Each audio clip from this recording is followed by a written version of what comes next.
Scott Belsky is the founder of Behance, the world's largest creative network for showcasing and discovering creative work. He's currently the Chief Product Officer at Adobe, in charge of product development, engineering, and design of Creative Cloud. He's also the author of two books, Making Ideas Happen and The Messy Middle. Scott, welcome to this session at South by Southwest. Today we're going to talk about creating through a crisis and the myriad ways creativity will be shaping our new post-pandemic world. So, Hosted the by first the famous Debbie Millman, who is a oh, renowned teacher and podcast host and design thinker and writer and everything else that everyone probably already knows. But no, thank you, Debbie, Thank for you. doing. Friend of Scott. I have now had the honor of interviewing Scott numerous times, and so I feel like we have a little bit of a journey that we're creating, a time capsule of design over the years that we've been doing this together. So it's fascinating and I think really thrilling for me. So, Scott, the first thing I want to talk about is your own personal creativity. You've been doing a lot more writing now than you have than you had pre-pandemic, and you started writing your terrific newsletter again. You've posted numerous think pieces on Medium and Quartz. Of all the things that you have engaged in, what inspired you to choose writing as your creative medium of late? Well, first of all, I do feel like writing is the best form of self-discovery because it's the accumulation of all these little things that occur to you tended to over time. And if there's any way to chronicle and connect the dots of our experiences, what better way is there than writing? So I love it. In fact, to the point where I'm a little maniacal about if I don't capture something, I'm worried I'm going to forget it and I will miss a dot later in the future. So, I know you can identify with this as well. I mean, writing to me is a craft of not only self-expression but also discovery. And Yeah. in the pandemic, certainly, there's been plenty of time for that. You've seen creativity increase firsthand as Adobe Live traffic has doubled. As a culture, we're experiencing millions of people subscribing to a variety of new television channels. We've seen a record number of adult coloring books being sold again. Who knew that trend would be back so soon? And even guitars are selling at a record pace. I actually have one right behind me that's new during the pandemic. So, in one of your recent articles, you wrote that creativity is the new productivity. And I'm wondering if you think that this is pandemic inspired, or were you beginning to see this pre pandemic? How do you feel like that has synced together? I think there's a few different things going on that I am observing, and I'm sure you are as well. I mean, one of them is bigger picture. There is this excitement around artificial intelligence um, and how so many forms of increased productivity across all disciplines and tasks that the things that anyone does with half their day are gradually being done by algorithms, by machines, by computer repetitions, and with that raises a number of concerns, right, around the future of labor. It also raises a number of opportunities around, well, what can we um, then reallocate, our time towards? What can we train ourselves to do instead?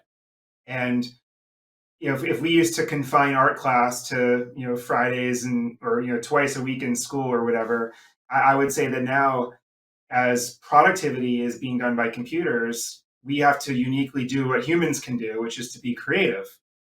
And that requires us to learn the tools of creativity.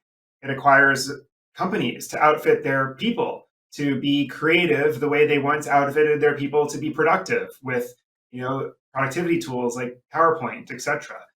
And maybe in the future, our jobs will be most secure when we have mastered the form of creative expression, when we can create compelling infographics and presentations with video and multimedia that inspire people to change their minds, to get on board, to get aligned. I mean, every creative tool that's used for broad marketing can be also used to help us sell a message to our colleagues and to inspire others. So I do believe that in some ways, for the decades to come, creativity is the new productivity in the sense that it's how humans will stand out at work, in school, and in their lives. I don't think that's unique to the pandemic. No, and I'm wondering, because you have been writing so much about artificial intelligence, are you worried about artificial intelligence taking over human tasks that are going to take some of the creativity out of the way those tasks has had been previously created?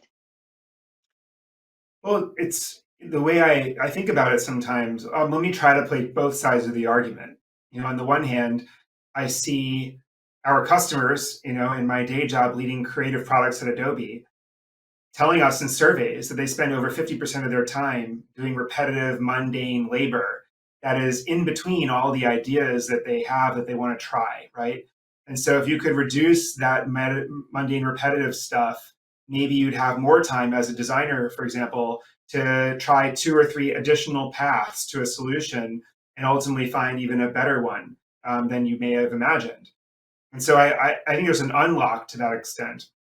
However, I would also say that creativity oftentimes comes from having to be constrained and resourceful. It comes from sometimes the mundane repetition that we do that maybe unlocks a part of our brain to just meander and we come across something. I mean, my goodness, there could be thousands of podcasts discussing the origins of creativity, the childhood trauma, the everything else that goes on within the brain to mistakes of the eye, etc. And so I think we have to tune into the sources of creativity that are unique to each of us and preserve them. For a lot of us, that means getting off of screens, right? Or going for a run, or going traveling, or whatever. And so I think it's a very fair question, Debbie. It's if we iron out all of the productivity of the mundane and just optimize everything, will we all be net more creative, or will there still be something missing that we can't correct for? It's so interesting in thinking about creativity. It seems like so much creativity is combinatorial in that we take from different things, we build, we create something new. And every now and then you get a spark, you get a jolt of electricity that Mhm. might take you to a new place with those various combined notions and ideas. And that creates something that kind of seems brand new, but is always sort of standing on the shoulders of giants. Sure. And I kind of see that spark, that electricity, as imagination, where you begin to see something that didn't exist before. Do you ever Right. think that AI can replicate that spark of ingenuity and what I kind of call creative magic? Well, I do think so, and here's a case for why. So, like you, I believe that every great, incredible insight is standing on the shoulders, whether you know it or not, of other things you've seen. I always like to say that creativity is the world's greatest recycling program. It's just Yes, taking that's pieces apart. brilliant. Yeah. So, so if we believe that, then let's imagine the creative process of the future. You're making something, you start going down a path where you've done five or six things that you've done before. And so the computer kind of knows you and many other people are likely to do the next four things. And so it sort of suggests to you, almost like auto text suggest or whatever, that we see on our mobile devices. And you can select, you'll imagine seeing a thumbnail for something that is eerily six steps ahead of where you are in your design process or correcting a photo or something like that. And you're like, oh my goodness, that's exactly what I wanted to achieve. And so you touch it and then you skip four or five steps that you would have had to take with a 99% certainty anyways. Um, what I think that allows you to do is then start playing with more possible paths that are truly creative. Like, really off the beaten potential ways of doing something or solving a problem as a designer. And since you now get that, 30 to 50% more productivity automatically, through AI, you're able to kind of hop, skip, and a jump, in 5 paths as opposed to two or three. And I believe that that fundamentally unlocks more creativity. The other thing I would say is that maybe, in some ways, algorithms will show us like unexpected things sometimes, right? I mean, it will, if you take three colors and splotch it on a canvas, you might not think of anything, but an algorithm might say, oh, this looks like waves crashing on a shore. Is that a good thing or a bad thing that you're being clued into something that you didn't see on your own? It's really about what you do with it. Hmm. Yeah, I wonder if we'll begin to see AI bring us to new stylistic breakthroughs. Like, could AI create the next Jackson Pollock or the next Mark Rothko or the next Tom York or the next Roxane Gay? How can we invent something that hasn't been there before? What kind of Right. input do you need for that? That's the part that's so fascinating to me. But one weird way to think about it is that AI is ultimately the product of us. I mean, Right. AI is built on models of data from all of us, right? And so, in essence, I always like to, I think of data as the modern oil to some degree. Like oil is the residual, Mhm. outgrowth of past organic matter in the ground. Similarly, data is the exhaust of all of our activities, every image we crop, every design, every pixel we apply. And so if you're getting ideas conceivably from AI, you are extracting ideas from all of us. You're taking the activity of the human world and you are playing with it to some degree, and maybe that's what we do anyways. I mean, you started by saying that every breakthrough is sort of on the shoulders of ones that came before it. In some weird way, AI is similar. Yeah. Yes. Yeah. That's kind of meta and kind of wonderful. Sorry Going for the back graphic to, I know, I vocabulary. know. This happens every time we have a conversation, which is why I love talking to you. So I want to bring it a little bit back just so that our audience feels like they're getting what they came for, which was talking about crisis and creativity. In your article, really wonderful article called "The Great Refactoring: How Crisis Unlocks Productivity." You wrote about how the pandemic is not only forcing us to reconsider how we work, it's also unlocked gains and potential efficiencies that we accrued but never really fully realized. Mhm. How has that new productivity given you insights into better ways to leverage professional or personal creativity? Well, it's definitely reinforced the opportunity around forcing functions. And I think what we all saw around the time of the pandemic and the forced digital acceleration, for lack of a better term, is that the Forced. holdout that we surround ourselves with. There's always every team has two people that still want to use email as opposed to Slack. Every team has a few people that don't feel comfortable in video conferences and insist on meeting in person even when it's not necessary. There are always these holdouts that in some ways prevent a team from fully realizing the potential of a new way of working. And what we found in the pandemic was that was instantly, overcome. And that forcing function helped everyone achieve, a new level of working in some ways. And so it does, I think it is sort of for the whole workplace, it kind of prompted this idea of wow, everything and anything is possible. Like we actually could just not go into the office anymore and not apologize. We maybe we shouldn't have that meeting every Tuesday just because it's Tuesday. I think there were some of those realizations, and hopefully we learn and carry from that. I mean, the other thing I would just say is um, what is creating in captivity? What has that taught us? And I'm actually curious to hear your take on this too. For me, creating always really was about what I was exposing myself to.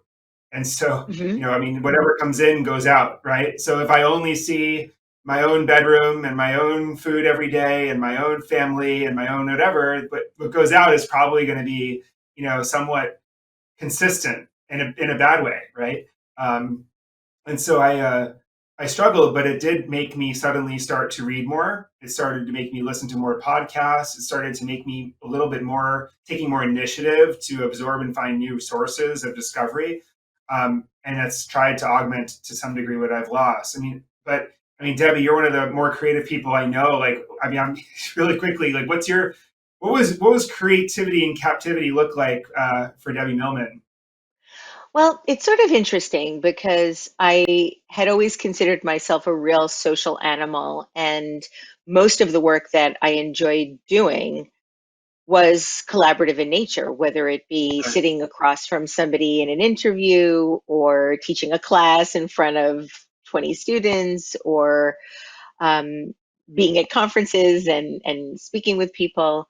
And that all changed. It completely changed. And I'm one of those people back a year ago that went into this new sort of tech supported communication path with great difficulty, like projectile crying. I had to master Slack and Zoom and Canvas all at the same time, and it was terrifying. I mean, there were moments where I was just like, I can't do this. My life is over. Um, and so I've had to. I had no choice. I had to buck Mhm. up. I had to learn this new technology. I had to try to find a way, if not to love it, certainly embrace it. And now it's been it's been revelatory, I have to say. I'm one of those people that goes kicking and screaming into any environment that's new and unfamiliar. And Mhm. there's a great book about this I think that you'd love, and for our listeners, and I have no stake in the game of this book. It's called Think Again, and it's by Yeah. Adam Grant, and it's really about how important it is to continually be challenging the ways that we rely on our thoughts and our behavior. Mhm. Um, there was an article recently in the New York Times that I kind of wish I'd written. It was by a teacher saying how surprising it was to find that they love teaching on Zoom. Mhm. And now I do too. And I do because it is entirely democratized. In a Yeah. regular classroom setting, you have the students that are sitting in the front and kind of the big hand raisers and contributors, and the people in the back that hide, and the people in the middle behind the people in the front that just sort of rely on those people to move the conversation forward. And now in a Zoom environment, you see everybody. Everybody's the same size, literally and figuratively, Right. and my classes are purposefully, I can see everybody on one screen, Yep. and it changes the dynamic entirely. The intimacy is different in a really powerful way.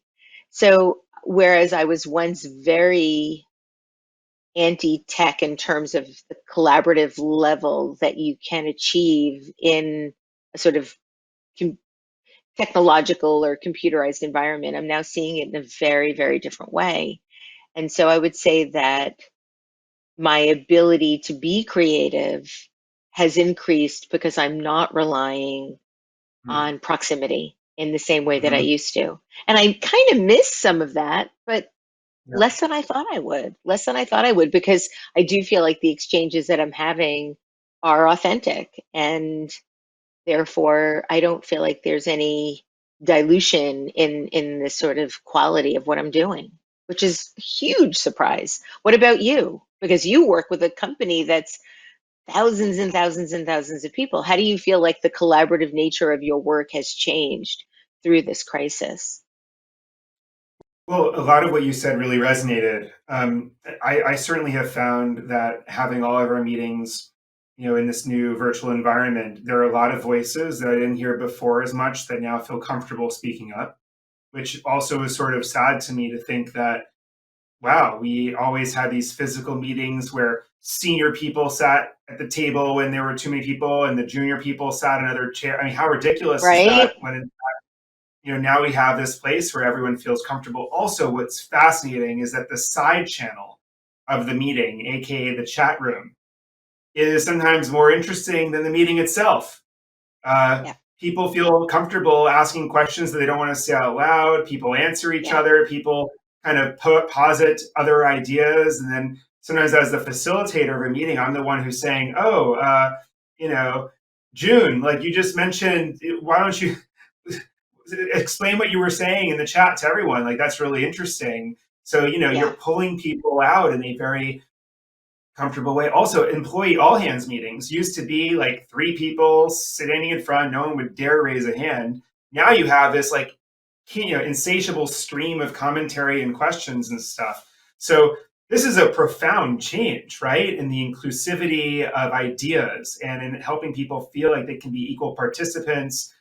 And and unfortunately, it took a pandemic for us to realize what we were missing from a lot of the people we work Yeah. with. I read you cited a talk by Ben Rubin in one of the pieces that you've written, who stated that the very notion of meetings may be an archaic and wasteful vestige of centralized workspaces. Yeah. Do you think that when if we go back to some semblance of the normal workplace, do you think that the nature of those meetings are going to change? Do you have a sense that people want a different way of gathering, as Priya Parker would say? Or do you think that we'll end up going back to many of our bad habits? Well, it's what's interesting is that when people talk fondly about this new age of productivity that we're all living, and some people say, "Oh yeah, I've cut out all the kind of excess, of work, and it's now just down to the bone." I think of that excess in some cases as the social side of the work we do, which is an equal part of the fulfillment we get from the work. And so I think we and maybe that's why we're all somewhat exhausted these days. We jam so much in every day, but we're not really having that casual social layer of work that in one eye is counterproductive and doesn't move us forward and is a waste of time, but in the other eye is kind of what makes us happy to some degree. Yeah, So I think we're going to want that back. I think it's going to be more intentional though than it ever has been before. It's always been accidental. It's always been the stuff in between the seams. Whereas now, if I had my way, we'd basically all be a flexible slash remote workforce, but we'd have instead of one, five incredible offsites a year where the team spends 2 or 3 days together and we build relationships, we exchange ideas, we have brainstorms, etc. And in that way, you kind of get the best of both worlds. So I think we'll leave yeah. some of it behind, but I think we'll also, really reappreciate, the prime elements of work and life with all these I people really there. hope so. Yeah. I have time for one last question. It's actually my favorite question, so I'm very excited to ask this of you. After the Spanish pandemic in 1919, we experienced the Roaring Twenties. Cultural anthropologists are beginning to write about how another round of the Roaring Twenties might be ahead of us, where pent up desires from the pandemic will be unleashed in the form of fashion, travel, and culture bending creative self expression. For anybody that is watching this interview today, how would you see them being able to be part of this potential creative revolution? Well, the world has this supply and demand aspect to it, where supply tends to address demand. I think that there is going to be insatiable demand, to your point, for the next decade or so around culture, experience, being fascinated, being immersive, late nights, early mornings with friends. I mean, we all have this pent up, not only desire for it, but our newfound appreciation for it now that we had it taken away from us for so long. And so the question I also think then is how are we going to meet that demand with supply. In other words, like where's all the creativity stuff? Where's all the travel? Where's all the where's it all going to come from? And I see lots of interesting new trends these days.